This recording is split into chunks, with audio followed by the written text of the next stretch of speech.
On this show, we cover some sensitive topics. Though the obituaries may be outlandish, the people are real. Names have been changed or omitted in order to respect both the deceased and the survived by. While death is no laughing matter, some petty last words can provide some pretty entertaining comic relief. Welcome to Obituary.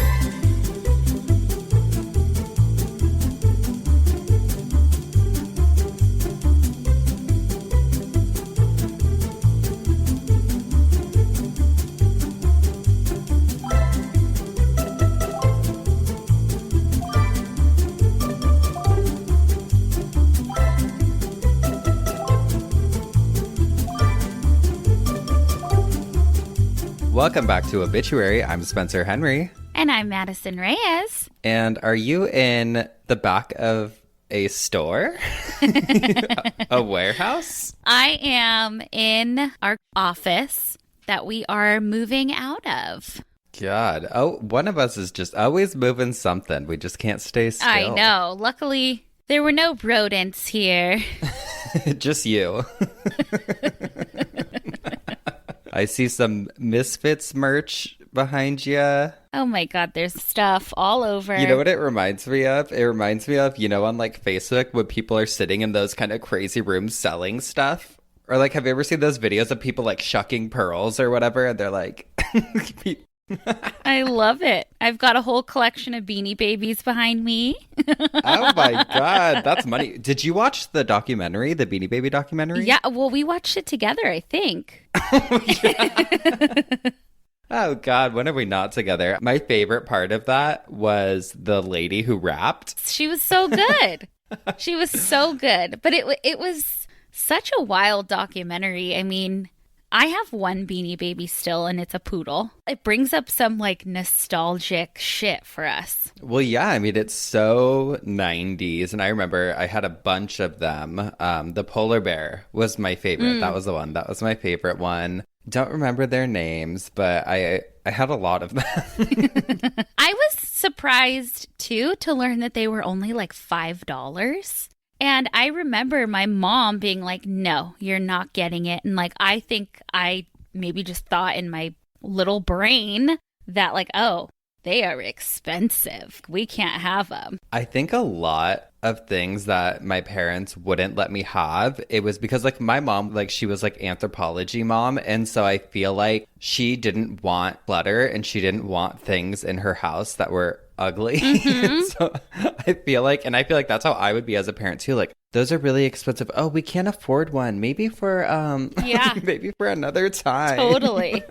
Or maybe it's because I had every Spice Girls Barbie ×2 and like, Well, I guess because this is becoming a regular occurrence on here, us talking about our shopping drama, you started telling me about Aldi's yesterday. You started panic texting me. Do you want to share with the listeners what happened? So I went to Aldi and I was like, I'm going to try the key thing, the back of the key that everyone has messaged us about. I pull my key off to my house, flip it around. I walk up, I make sure nobody's around, slip it into the little quarter thing. It does the little click pop thing. Out comes the grocery cart. I am like, cool, excited. So you got it. You were like, let's go. Yeah, but then I tried to take the key out of the little thing and it's stuck. And I was like, what the fuck? Like I told you I was like having weird thought. I'm like, oh my God, we got to change all the locks on the house now. Someone's going to follow me home. Oh my God. When are you going to learn to stop trying to do those TikTok hacks? I don't know, but I brought so much attention to me because I was just like, fuck, and just like jiggling it and like wild. You are going to get banned from all of our grocery stores one day. Over 25 cents. Oh. You want to know something else? Okay, so I, committed a crime for 25 cents, but I literally didn't have a quarter with me again. We're going to get a message from like Aldi corporate like, hey. I know. And then for you guys that don't know, my husband's company, Never Made, I do all the shipping, all of that for. So I was doing that and I was so tired one night. We had a ton of orders. I was in here for like 4 hours. I go home And I walk into the living room and my husband's sitting there with like a smirk on his face. And I'm like, what is he smirking about? Then I look at the couch and it's like 10 feet fucking tall. And I'm like, what did you do? And he's like, I don't like it. I don't like it. I put new legs on the couch because I needed it to be higher because it hurts my knees. You know, he just wanted it. He was just waiting to see what you would say. Oh my God. It looked like bunk beds. It was like the dogs were underneath. Like, where'd our couch go? Well, Madison is very particular, as am I, about how your house is. You are very like, I want things to be a certain way. They need to be actually exactly this way. And I'm very similar. So I was laughing though, because you called me and you were just not having it. Well, no, we got in such a huge fight and I was like, you know what? Fuck you. Like it just set me off. If you're in a relationship, it's like there's some things, and then you look back on it and you laugh. Like, we were laughing about it. I'm like, oh, we were fighting over couch legs, but like, that's the kind of shit that just happens. It just set me off. It set her off. Speaking of home improvement, yesterday I was hanging 2 little prints, and there's a breakfast nook in my kitchen that kind of extends out and it has like an arch. So I was putting like these cute little prints on either side. I'm like, okay, finally I'm going to start hanging art. Like, I have so much great art and I just want it up. But I fucking was hammering in and it must have like been on an electrical line or something, bitch. 'Cause it gave me the shock of my life. Oh no! It was quick. Hot Dog was in the kitchen when it happened and she was like, oh fuck, and she ran out. But it literally felt like just a good jolt. And like, it didn't feel that buzzy. It didn't feel like I've electrocuted myself before, like, or just like little shocks or whatever. But this really, I was like telling my sister about it today and she's like, I'm surprised you didn't hypochondriac after. And I was like, well, my thought process at the time, I was like, maybe that was a good little restart.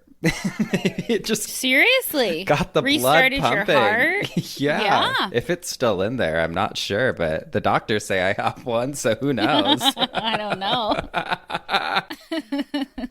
Oh my God. And then another thing that I noticed today, which I don't know why I've just never looked at it, there's an attic above, you know where my refrigerator is? Mm-hmm. You guys know.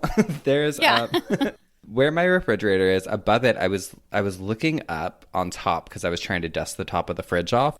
Mm-hmm. There's a fucking door that goes like up, and I'm like, cool. I want to know what's in there. Maybe someone's living there. Cool, a roommate.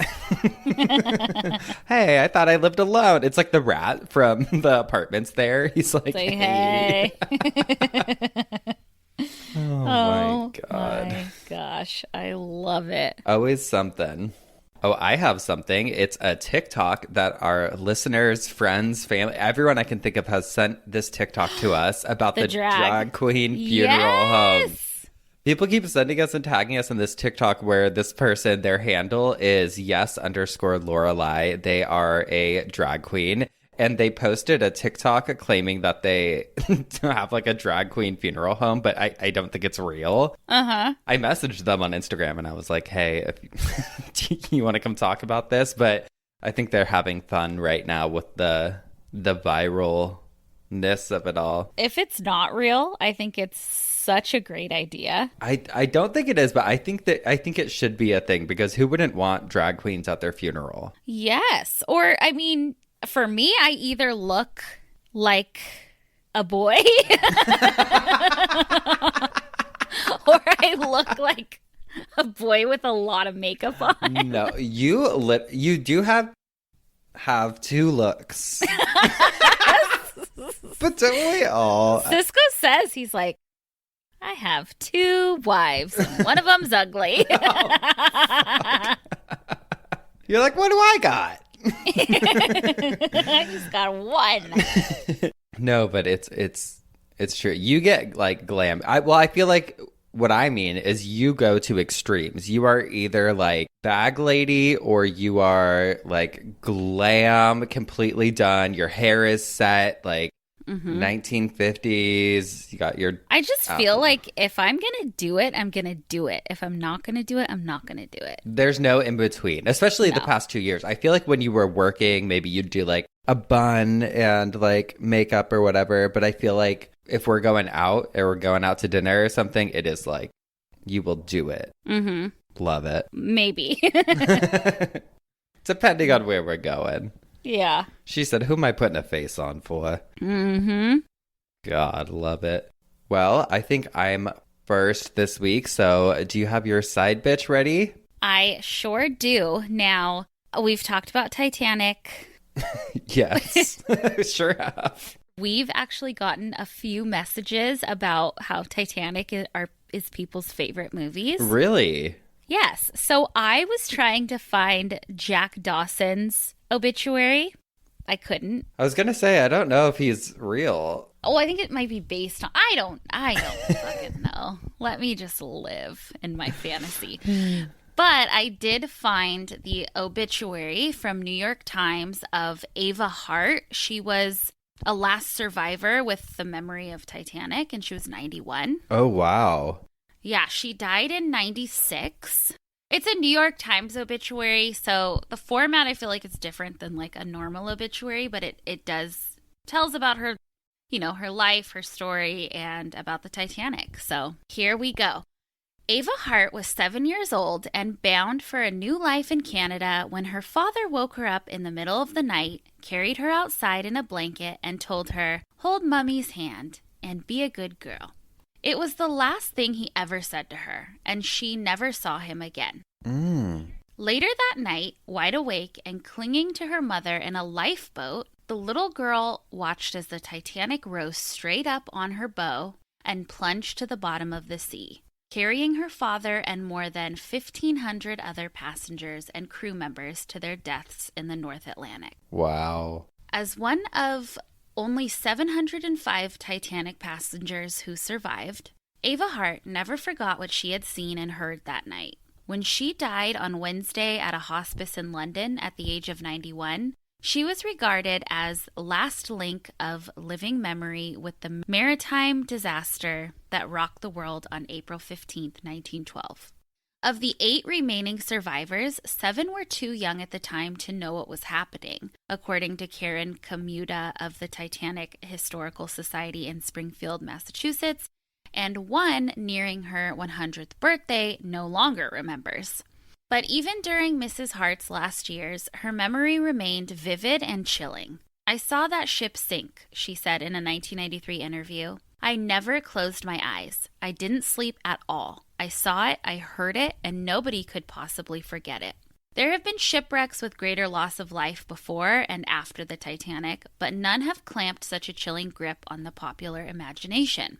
That is partly because the Titanic was on her maiden voyage carrying many prominent and wealthy passengers, but it is mainly because of a well-publicized exercise in hubris. The White Star Line had proclaimed the Titanic the unsinkable ship, a claim that caused Miss Hart's mother such apprehension that even as they walked up the gangplank, her daughter later recalled she renewed her warning that calling a ship unsinkable was flying in the face of God.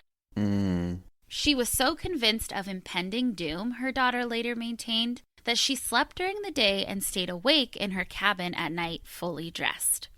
The iceberg that sliced the Titanic's hull below the waterline belied White Star's claims. The network of massive bulkheads that supposedly made the Titanic unsinkable had not been extended high enough. Water gushing into one compartment simply flowed over the top of the bulkheads. Returning to England, where her mother remarried, Miss Hart was plagued with nightmares until after her mother's death when she was 23.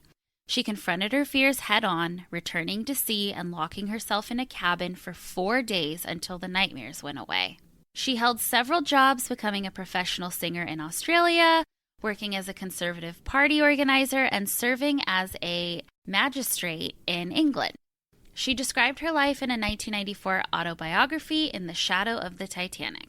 Until recent years, Miss Hart chose not to talk about the disaster, but when she did open up, she was outspoken, denouncing efforts to salvage artifacts from the Titanic as grave robbing and excoriating White Star officials for failing to provide enough lifeboats. If a ship is torpedoed, that's war, she once said. If it strikes a rock in a storm, that's nature. But just to die because there weren't enough lifeboats, that's ridiculous. Her anger was fueled by memory. I can remember the colors, the sounds, everything, she said. The worst thing I can remember are the screams. But even worse, she conceded, was the silence that followed. It seemed as if once everybody had gone, drowned, finished, the whole world was standing still. There was nothing. Just this deathly, terrible silence in the dark night with the stars overhead. Miss Hart never married, which, what does that mean? She leaves no immediate family. Wow. Incredible. Rest in peace. Rest Incredible. in peace. I think there's two things that I took from that. One, it's saying she would rarely talk about it. I'm like, oh my God, if that happened to me, everybody would hear about it. I'd do a whole podcast about it. Right? Oh my I God. would too. I would tell the person at Trader Joe's, I'd be like, hey, you want to know what happened to me once? Because people want to know. People want to know. And then the other thing was I was thinking, I'm like, I wonder if there was like a payout from that company, what is it? The White Star Lines. I wonder if they had to, because it was a natural disaster, but because there wasn't enough lifeboats, I wonder if there was like a big insurance payout. Maybe. And the claim unsinkable. I mean. Yeah. I don't know. Let me put my lawyer hat on. just because you say it doesn't mean it's true. Well, should we get into coffin spinning? Why not? Say cheese, Geoffs, because this week I'm talking about death portraits, aka death photography, aka post-mortem photography, aka mourning portraits. Ooh, I'm excited. I know. We've like toyed around with the idea about doing this before, so I'm excited we're finally getting around to do it. Death in the 19th century was a lot more normalized, I feel like, than it is now. It wasn't as much of like a private thing. I don't think it was even looked at as such a macabre thing.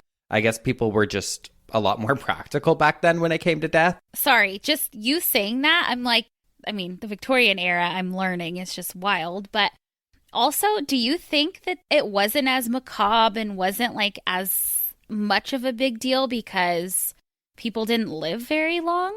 Well, exactly. Yeah, I think because they were so used to, I mean, it was common, I think, for a lot of families to lose at least one of their children. Ugh. But then there was just adults even. I think the life expectancy was like 40 and now it's like 72 or something. So it's pretty crazy. But they just looked at it as like another part of life. And we've talked plenty in the past about the Victorian era, whether we were talking about hair wreaths or the jewelry. But perhaps one of the most popular keepsakes beginning in the 1850s was the memento moro photographic portraiture. The photographs modernized with the times, but initially the daguerreotype, which was the first successful form of photography, was used. And at the time, it cost a pretty penny. However, it was nothing in comparison to having a custom portrait painted of the deceased. So super wealthy families used to just have their deceased loved one. They would sit there and they would have their portrait painted, but obviously that's expensive. And then photography was expensive initially too, but eventually more and more people got into photography and the cost of the daguerreotype went down. In the 1850s, they started using thin metal, glass, or paper for the cameras to be able to imprint on, because initially they were using silver, which is part of the reason that it was so expensive. This is from BBC.com, quote, "Death portraiture became increasingly popular. Victorian nurseries were plagued by measles, scarlet fever, rubella, all of which could be fatal. It was often the first time families thought of having a photograph taken. It was the last chance to have a permanent likeness of a beloved child. But as healthcare improved, the life expectancy of children, the demand for death photography diminished. The advent of snapshots sounded the death knell for the art, as most families would have photographs taken in life. Now, these images of men and women and children stoically containing their grief in order to preserve the likeness of a taken too soon loved one continue to live up to their name. Memento mori, Latin for remember, you must die. So it's something that's kind of diminished over time. I feel like it's almost more bizarre now to take a picture of someone post-mortem because you probably have 1,000 photographs of them throughout their life. But I'm sure there's still a niche market for that. There's a niche market for everything. As we've learned. An article on thecollector.com got more into the specifics, stating that in the 19th and 20th century, death was everywhere, particularly for the Victorians. The advent of rapid urbanization and industrialization, leading to increased pollution in overcrowded cities, combined with poor knowledge of hygiene and practices in a pre-germ theory society, meant that prior to 1860, the spread of disease such as scarlet fever, typhoid, tuberculosis were rampant and routinely fatal. Infant and child mortality were extremely high, which is kind of what we were talking about in the beginning, with the death rate for children below 5 years of age in 1849 reaching 33% in some areas of London. So 33% of children below the age of 5 in 1849. I mean, that's a large percentage. That's one third, yeah. Crazy. For adults, the outlook wasn't much better. Whilst Victorians who reached adulthood could expect to live into relatively old age, average life expectancy at birth was low. In 1850, it was 40 years of age for men and 42 for women. A stark contrast to modern day, especially where we're at now. That was only, what, 1850? Was that 200 years ago? Not even. Yeah. Really? Don't put me on the spot. I don't know. I think it was like, what, 180 years ago, which doesn't seem like a lot. No. And I feel like we've almost doubled with life expectancy now. Crazy. In another 180 years, we're going to be living to we're 500. Oh, please. I don't want it. We've talked about this. I want it. I would love it. But I would miss everybody. But I feel like I could live a couple lifetimes. Oh, see, I think if it was a situation that was magical or something, like you can look the way you look when you're in your 30s or something. Yeah. And every decade felt like you aged like a year or something maybe, but I'm not that thrilled all the time to be like, I would do this. Thrilled about life. I would do this 5 times over. Absolutely not. I'm doing it once and that's it. Uh-huh. When the curtains close, babe. I better not be reincarnated. Don't you dare make me go through this again. Please let me be. This can be my highest form. It's fine. Especially as like a cow or something or a fucking bird. Oh my God. The effort put into these post-mortem photography examples was a formal and considered process with much effort and sensitivity being put into everything from what attire the dead were dressed in, which we talked about a lot in the last episode, or maybe the episode before, getting people ready for their funerals, all whilst having to navigate the unpleasant physical realities that are inherent to a dead body. And this is what I read from this article that I was like, oh shit, because I didn't think about this, but like decomposition, rigor mortis, or the glassy-eyed stare, so quintessential to the departure of life from a facial expression. Because yeah, if rigor mortis sets in, I mean, they either have to wait for it to be done, which at that point, the body would be decomposing or pretty gnarly looking. So they would be very stiff? I guess rigor stiff, because remember, rigor mortis starts in the head, so they have a little time to get the body in the right position. Stinky. Oh my God. On some occasions, makeup or paint was applied to the face of the deceased person to conceal the classic signs of death, like sunken eye, hypostasis, sallow skin, to give the illusion of more life. For example, rouge, aka blush. Weren't they black and white? Oh, come on. Come on. If the artist was skilled enough, an open eye may have been painted onto or over the subject's closed eyelid. So they would draw eyes on top of the eyelids. Imagine. That is Madison Mr. Eyes. That is Madison Mr. Eyes. Come on. She'll do it for you. I'll be honest. I think we can all agree that the pictures are pretty frightening, typically.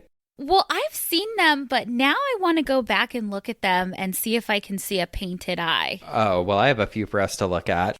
Oh, no. Because of the way old cameras used to work, the subject of the photographs needed to be super still. So a lot of times the deceased person in the picture is very clear.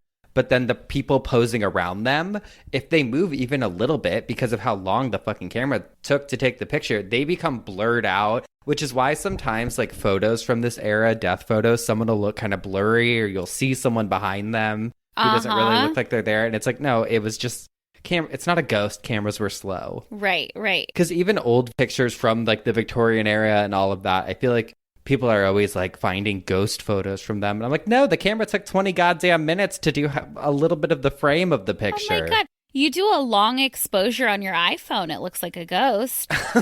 Does, you know? Or crazier. We've taken some weird pictures. Mm-hmm. So I do have some photos that I want to show you. Can you see my screen? Mm-hmm. Okay, so this is... Which one's dead? The little one? That one.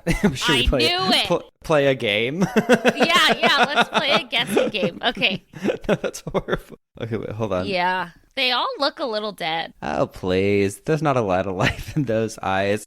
And baby girl. Yeah, so the first picture, which we'll put them in order for the episode. We can't do all of them, but the ones that I want to talk about. So in the first one, it's, a little girl with a bunch of her siblings, and they have her kind of propped up there. I know. So 3 and 4, both of them, their eyes were painted. What? Zoom in. Okay. Number 3, though. How do I zoom in? So him. Those are painted. And her. But this one, the girl laying, that's beautiful. Well, I think. She should model. Hers, I believe it's kind of painted more. I think her eyes were open, but they painted on the outside and maybe painted on the actual eyeball because they would do that. And then the boy. Number 2 is the one all the way to the right. Yeah. That's a doll, Madison. Okay, there was another one I wanted to show. So, I mean, some of them are really beautiful and interesting. So this one, number 5, this woman, they chose for the picture to be taken so that you could show she wanted some of her room shown. Oh, I would do that. Mm-hmm. I'm like, yes, please show what it's more important than anything. And she looks happy, honestly. She looks like rested. She does. This guy is posing with his dogs. Both of his dogs are alive, but they posed him with his body. I would do that. Some of them you can't even really tell. You're this one here, she looks just kind of sick, maybe. Some of them just look sick, but a lot of times they would pose the siblings next to their dead sibling, which I'm like, that's a little traumatic. That one, we won't include this picture. She looks haunting. These 3 that I want to... I'm sorry.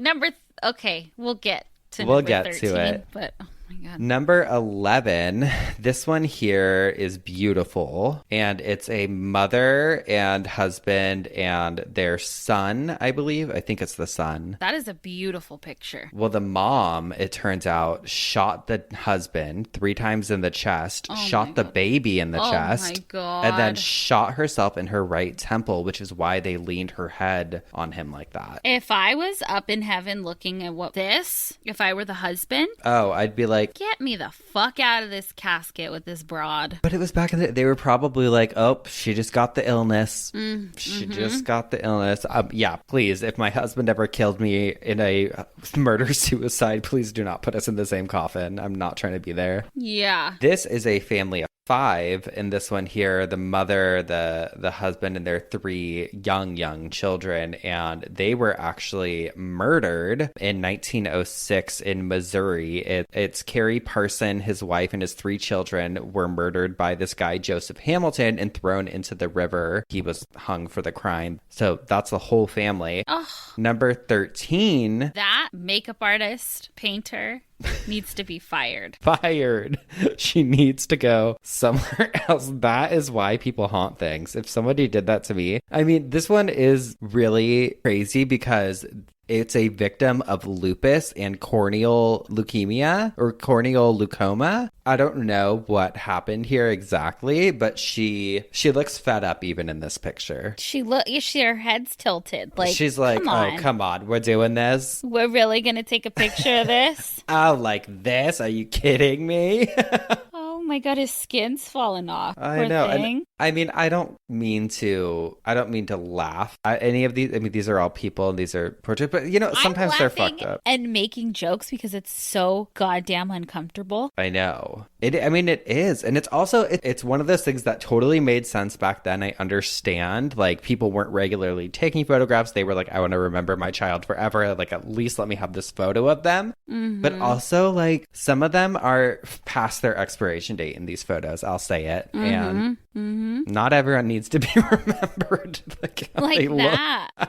Oh, but crazy. God. And I mean, I think everyone's probably seen Victorian death photos before. I'm sure people have seen Victorian photos and not known that because some of them look great. Some of them lifelike. Oh, and that's the thing, because in my family, we have family photos that date back like this, and everyone looks kind of weird. Dead. Yeah. I mean, it's usually like all these very serious faces. No one's ever really smiling in them or anything. Crazy. Gosh. Well, I loved learning about that. Ugh, I'm so glad. We're going to take a quick break and then we'll get into your coffin spinner. We'll be right back. And we're back. What's got you spinning in your coffin this week, my friend? Well, we received a DM from a girl named Hannah, and Hannah's story had me laughing so hard. It kind of prompted my coffin spinner. So I wanted to read her DM to us. It says, "Hi, Spencer and Madison and Hot Dog and Doris and Desi. I was listening to the most recent episode and I have a funeral story of my own. My dad passed away in 2014, and at the end of the graveside service, my sister and mom and I were given a flower to place on his casket. When it was my turn, I walked up and tripped over the very short barrier around the hole and fell right in the grave." No! Hannah, that is traumatizing. The priest couldn't hold in his laughter, and eventually everyone was laughing. Oh my God. She said, "The only thing I hurt was my ego, and it's quite funny looking back now. Hope this gave you a laugh. Love you all. Love you." Oh my God, did it give us a laugh? That like made my day. Rest in peace to your father. Yes. That is one of my biggest fears. Is falling in a grave? Yes. I saw my grandma and grandpa pass away when I was like 12 or 13 and was bedside with them. And I think I have some trauma from that because like we never really talked about it after. Like it just was weird to me. And I remember I had dreams from her funeral, from my grandparents' funeral, and I was very close with them. I would have dreams, like nightmares about like going to the cemetery and just falling in a grave. It's scary. It's totally scary. And Hannah, your dad probably loved it. He was probably laughing too. I know. He's like, "You want to come with me? Oh my God." He's like, "Get in here." So that reminded me of, when you were talking about, I forget the phobia. I think it's taphophobia. You talked about it, I think, with phobias, but it's the fear of being buried alive. Ooh. Yes, so I started thinking about that. And then I was thinking about how a few weeks ago I talked about the Lazarus phenomenon. And, that's, if you haven't listened to that one, that's the one where people are pronounced dead and then wake up hours later in like a morgue. But I was like, okay, what happens if these people were buried alive? Like, what a fucking nightmare. I'm gonna get into that, and I want to talk about all the insane accounts of people who have been buried alive, some found still alive buried, and some sadly dead because of the actual burial itself and the airtight coffins. It's like I'm like having, I want to like breathe deep right now, even thinking about it. I'm like claustrophobic. I know. most of these took place a few centuries ago. Now, I think it happens, obviously far and few between. But in looking at being buried alive, I stumbled across different things that doctors did in like the 18th and 19th centuries to make sure someone was dead, like to actually pronounce someone being dead. Like shove a drumstick down their pants? Well, okay. Spencer, I was fucking losing it reading about all of the ways that someone was pronounced dead back then. It's absolutely bonkers. Like I'm so grateful for everyone who contributed to science and medicine, and I guess all of these wild experiments, were the reason that we have been able to advance so much. But holy shit, it's so fucking dumb. So before we get into actually being buried alive, let's look at how a doctor would pronounce someone dead. Doctors came together, from what I was reading, because people were being buried alive so often. Doctors came together and they all started suggesting different things that would make even someone in a coma have some sort of reaction, even involuntary actions that could prove that someone was either dead or alive. So the first one was galvanism, and I know you did a whole episode on that. Yeah. So I won't get into that, but basically like sending an electric current through your body and getting a chemical reactions. Electricity could bring you back to life. And for example, you hammering a nail into the wall. Yeah, I galvanized myself. I loved it. Yeah. Gave me a death erection. Ooh. Doctors also relied on sticking the corpse's finger in their ear to be able to feel some sort of pulse or vibration indicating they were alive. I was picturing them putting the dead person's finger in the dead person's ear. Like I was like, why'd they make them do that? It gets worse. I'll just go to the worst of all right now. Titty twisters and tongue twisters. I'm not joking, bitch. They did not do this. Okay. HistoryCollection.com wrote a whole article all about the ways that doctors determine death and resuscitation. And one part of that article says, quote, Dr. J.V. Laborde hypothesized manipulating sensitive body parts could lead to the revival of those thought dead. His hypothesis stemmed from his personal success of reviving a woman thought dead by rhythmically yanking her tongue for 3 hours with forceps. She later complained of the agonizing pain the tongue yanking induced. Laborde eventually engineered a tongue-pulling machine specifically for mortuaries. It was said even untrained mortuary assistants were capable of determining if the person were truly dead and ready for burial. Can you imagine? So they also had an invention from Jules Antoine called the nipple pincher, which apparently he thought that if you were to pinch someone's nipples, they couldn't resist. They would wake up, even if they were in a coma. Oh my God, imagine you're in a fucking emergency room with your grandmother and she passes away and they're like, doctor, get in here. We got to do something. Like, give me the tongue. He runs in and just starts fucking giving her a titty twister. He's got her tits out, her tongue out, her finger in his ear. Oh my God. I wish somebody would do that to me. Sounds like a good time. Oh my God, bring me to life, babe. Oh, wait. Just wait. There was also something called the needle flag, which one doctor suggested sticking a long needle with a flag on the end of it directly into the person's heart. If the flag started moving, then the heart was beating.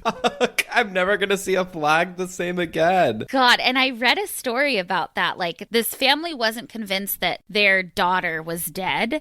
The guy who invented this was like, well, I'm going to do this. And then like poked it through her heart and it didn't beat. So he's like, no, she's totally dead. And I guess that family sued him for murdering her. So it's just fucking wild. She said, oh, say does that star-spangled... Well, I just picture also like, okay, what if you do that and it works and like, okay, the flag spins around? Like, I don't... They were not thinking ahead back in those days. They were not thinking ahead. They were like, we're going to fucking try this. They weren't, because they also set people's noses on fire.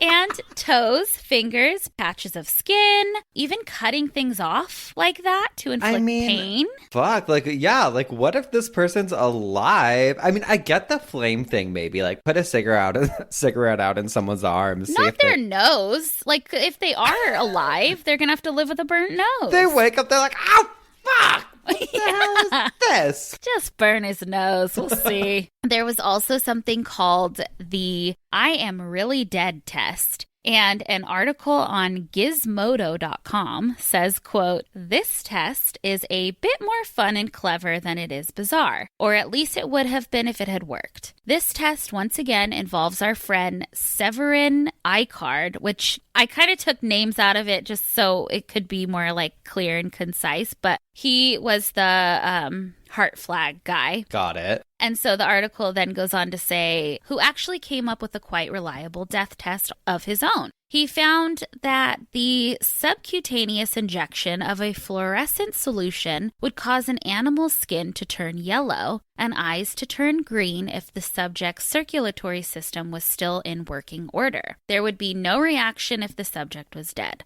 However, this wasn't quite as showy as his written death test. Icard would write the phrase, "I am really dead," on a piece of paper in acetate of lead and then place the paper in the alleged corpse's nose.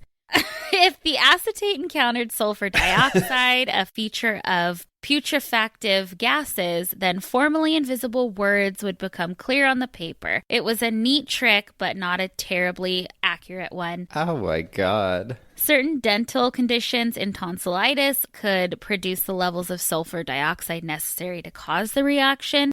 And an English doctor who tested the process found that only 1 out of 6 corpses affirmed their deaths through this method. But I'm like, okay, we're gonna, like, imagine if hospitals were like that now. Like, you know, we're gonna stick a paper up her nose that says, "I am not really dead." You know, we're gonna determine this. Oh, well, they wonder why these old abandoned hospitals are so fucking haunted. It's like, hello. This was before the stethoscope. The stethoscope is coming soon. I didn't really talk about it because we know what it is, but it was such a simple thing and such a game changer. One other method that they used was tobacco smoke enemas. This one is actually very interesting because I believe in enemas, you guys. I really do. I think they're healthy, So with the tobacco smoke enemas, I guess indigenous people used tobacco smoke enemas to stimulate respiration. And of course, we had to take it and fuck it up.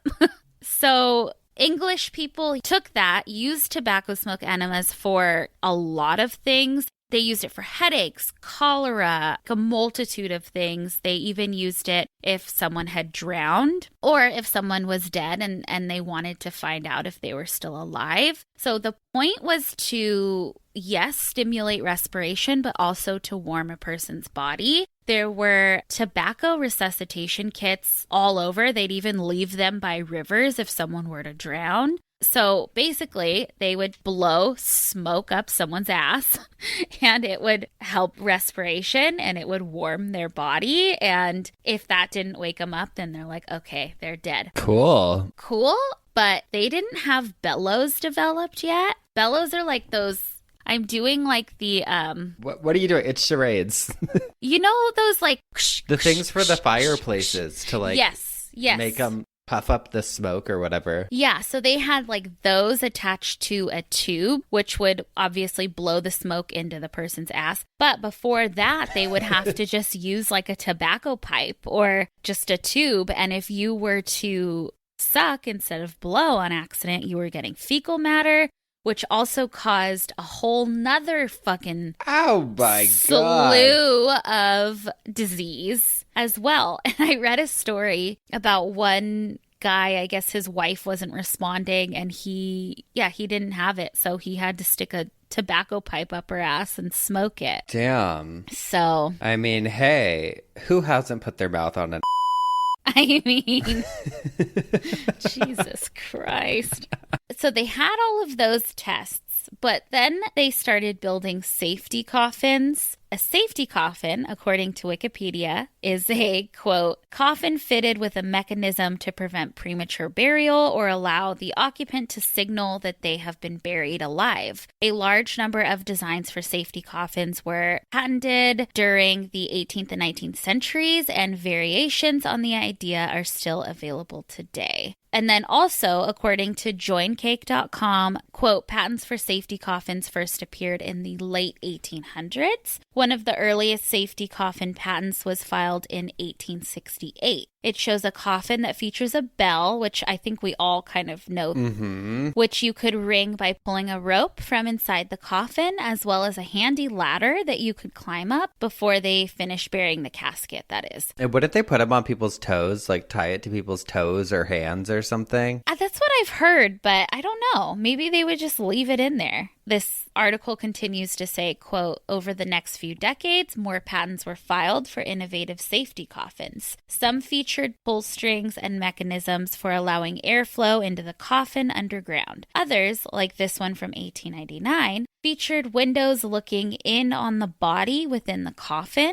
The presumed deceased could break through if they turned out not to be deceased. So I've also read that some even had phones, heaters, lights so you could see. And then this story about this guy that was buried alive. His name is Angelo Hayes. He was in a terrible motorcycle accident in 1937. He was only 19 years old, but he rode his motorcycle into a brick wall. Yikes. Causing a terrible head injury. Long story short, he was pronounced dead and buried 3 days later, but his insurance company wanted to investigate further and had his body exhumed. And lo and behold, he was still alive, just in a coma. Like, his body was still warm. Thank God for the insurance company. He made a full recovery, and he went on to invent a security coffin that had a radio transmitter, a refrigerator, an oven, and a chemical toilet.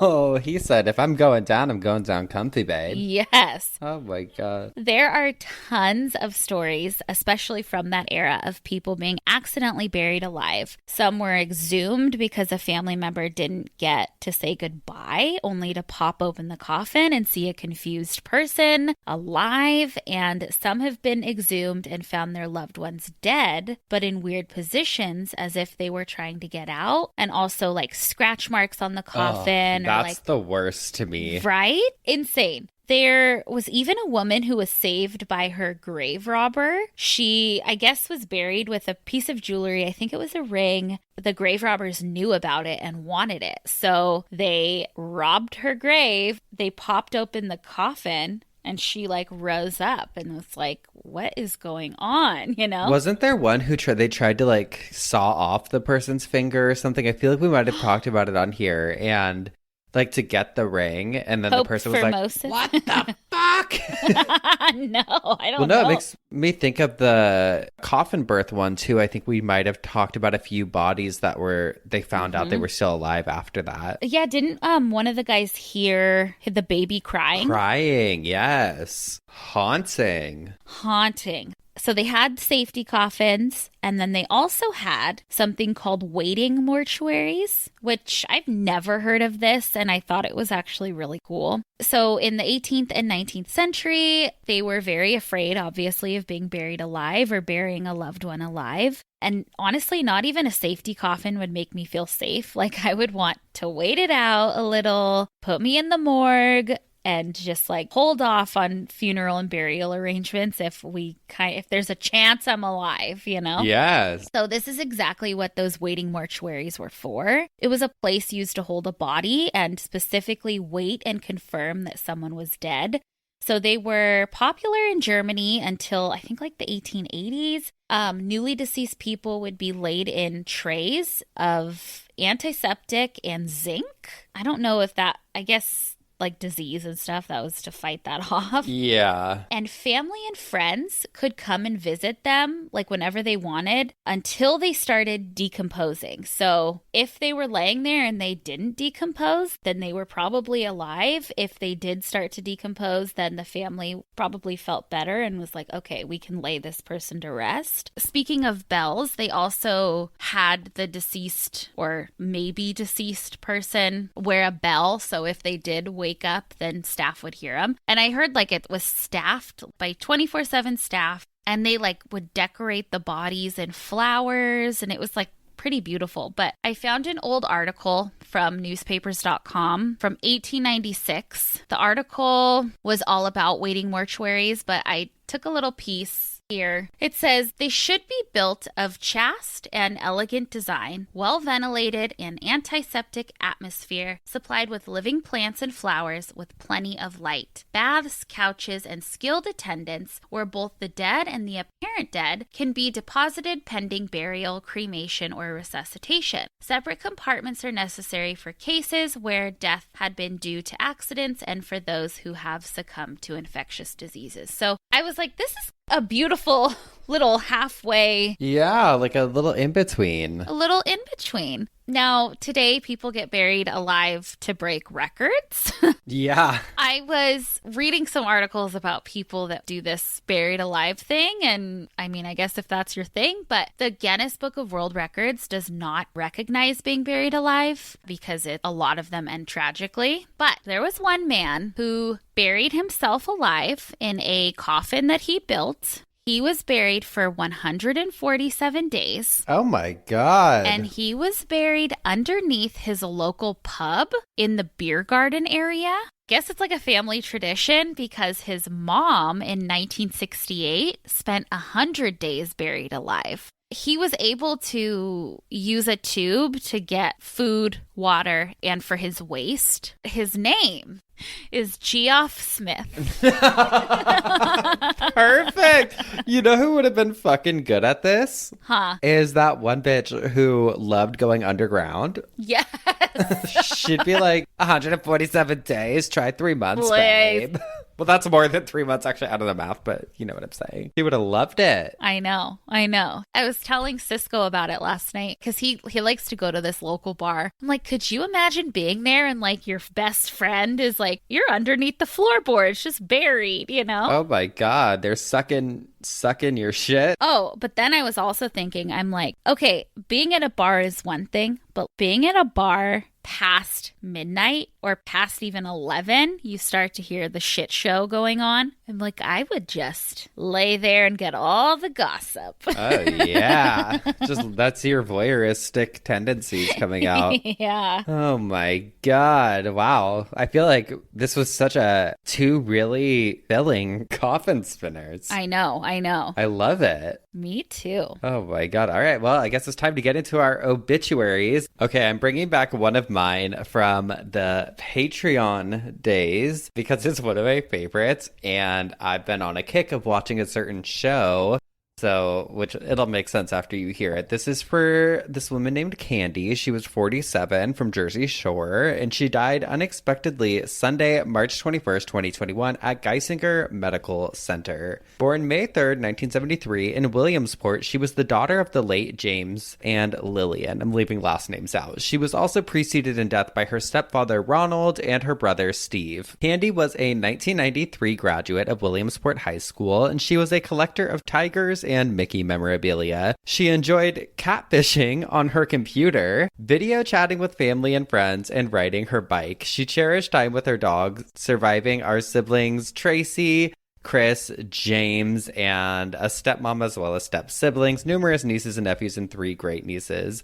I just I'm like, okay, they're just calling her out here, just fucking catfishing on the internet. It. I've been binging the show, though. I forgot how good it is. Catfish? Uh-huh. Oh, I love it. Love it. I actually found another obituary that I want to do eventually, but it was kind of similar to this one. I was like, I want this out there for all the Geoffs, not just the old school Geoffs. So I had to put it out there because it is definitely one of my favorites. We love a catfish. I love it. We love a catfish. All right. Mine is short and sweet as well. It's for John E. Jack Jones. John E. Jack Jones of Glenside died Saturday, November 3rd, 2012. He was 64. He was the son of Bernadette of Plattsburgh, New York, brother of Dorothy Griffin, David Jones, and Deborah Steyer. He also is survived by his niece and his cousin. Jack enjoyed cars and IndyCar racing and was a great movie trivia buff. He was a veteran of the U.S. Navy, serving from 1969 to 1973. Funeral services and interment will be held privately. In lieu of flowers and in his honor, go see the new James Bond movie.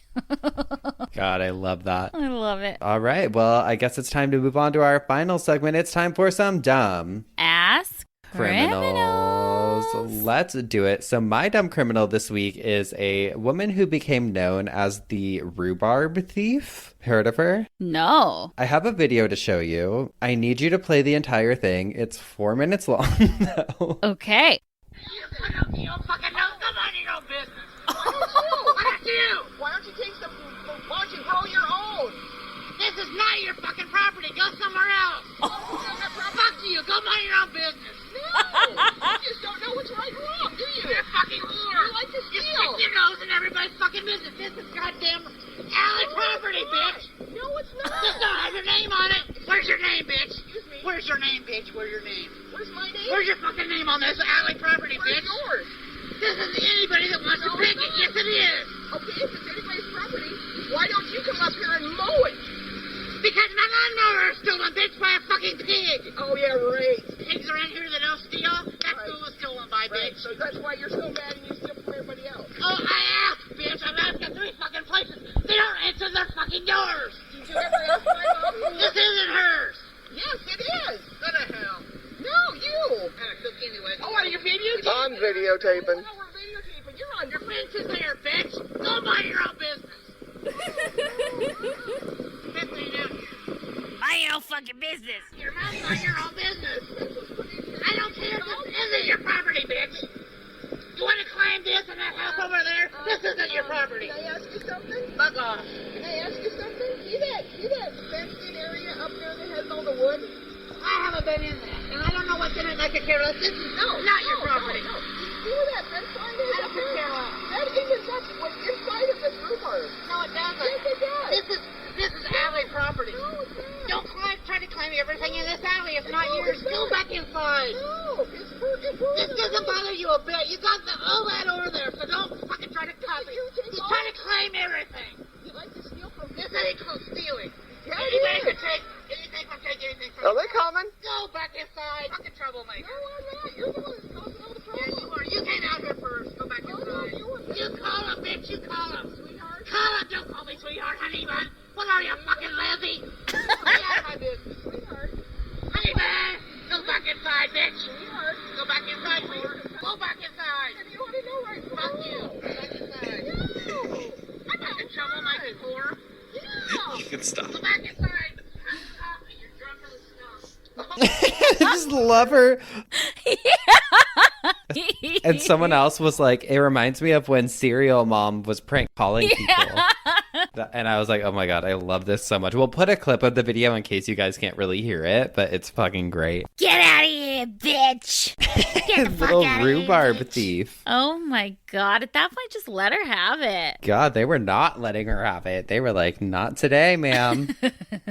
I love that. Well, God, mine's not going to top that at all.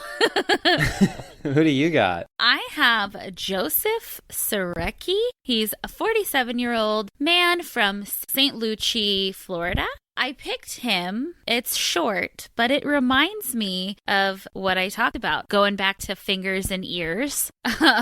Allegedly, Joseph liked to drink, and allegedly, when he drank, he became pretty belligerent. His girlfriend, who he lived with, came home one day from work and found him just completely hammered on the living room floor. He was being a huge dick to her. He was arguing with her, being super rude and combative, and she was like, I've had enough. I'm taking my daughter and we're going to go to a different house. And in all the articles I read, I don't know if it was like a friend's house or a family member's house that they went to, but she had had enough. She took her daughter drove to another house. He, I guess, followed or jumped in the car. I don't know, but he was there too at this other house, and he continued to drink. So then she's like, okay, I've had enough. I'm going home. And so her, the daughter, and him get into the car and start to drive back home. And during this, he's still belligerent and just a complete drunk asshole. Is he driving? No, she is.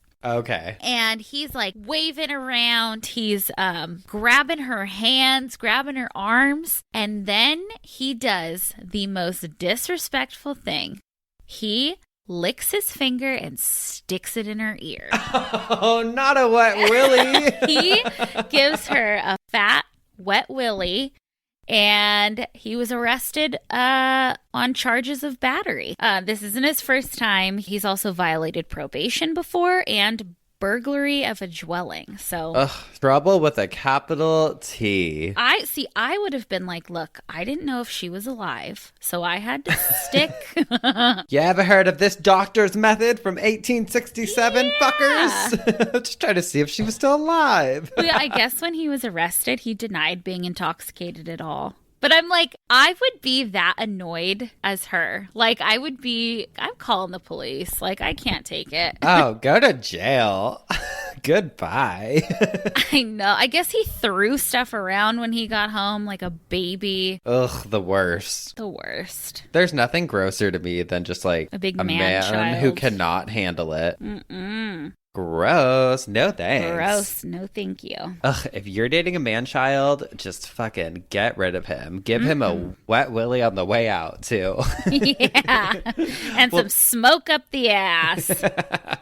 Well, that's it for this week. We will be back next week with some more Coffin Spinners. Obituaries. And dumb-ass criminals. Love you guys. Love Bye. you. Bye.